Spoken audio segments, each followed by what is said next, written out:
right, 2014 R Pod, Forest River R Pod. Here's the problem. Fridge stopped working.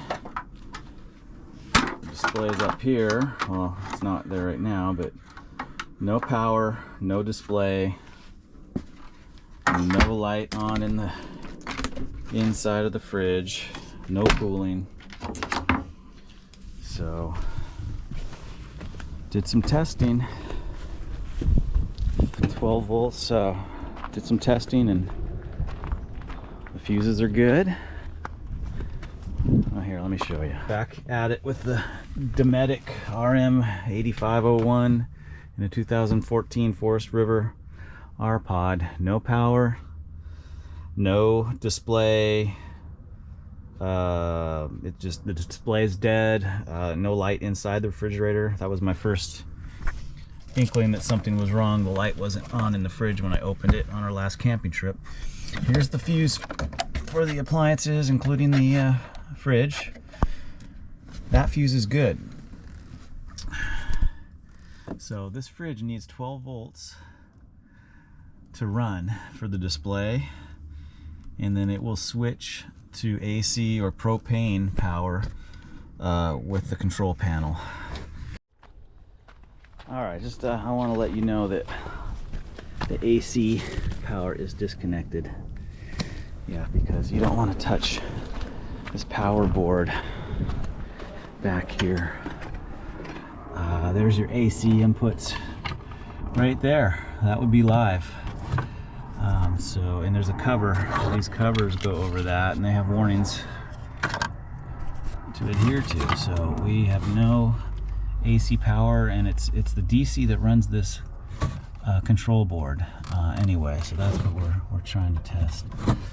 Okay, let's try this again. I had to reattach it to the back of the fridge so I could get this probe to fit in here better.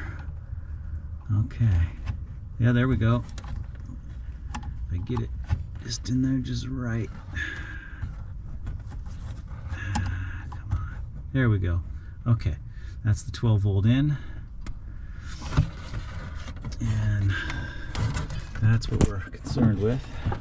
Now here's your 12 volts for your heater, the heating element, your 12 volt heating element that makes the fridge work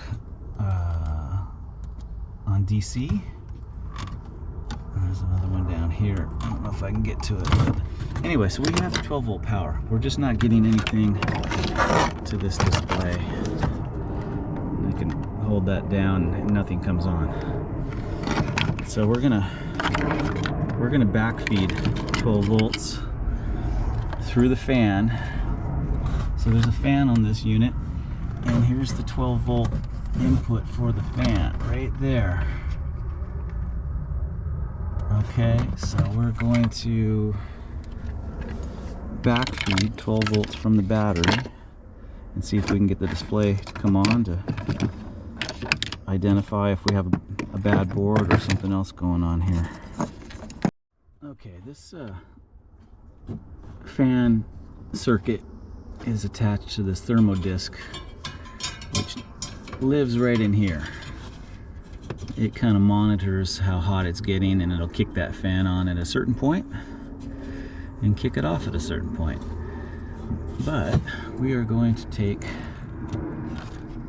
the 12 volt side of this right here, and we're going to jumper 12 volts into it.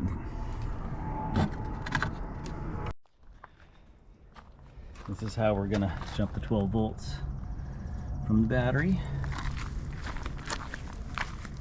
right there to wire I rigged up. I got a little spade blade connector on here, and we're going to attach it right there and see if that lights up.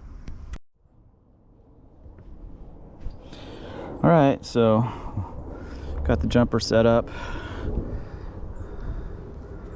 and we got the 12 volts here. Okay, now Let's see what happens here. Okay, gonna connect this and watch the display. See what happens.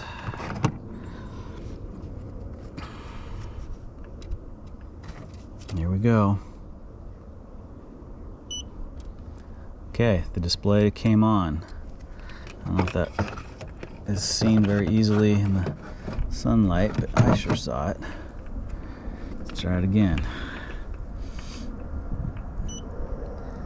Yep, display is on. Alright, so that being said, I'm 99.99% sure that that power board is toast. And you can't get inside of it because it is sealed with epoxy resin. I suppose you could try to melt it out of there, or chip the resin out and see what's fried on the board, but I'm going to see if I can find a replacement. I know they're really expensive, but I'm going to see what I can find out there, and hopefully pop it in and get this fridge going again. I'll keep you posted. Thanks for watching.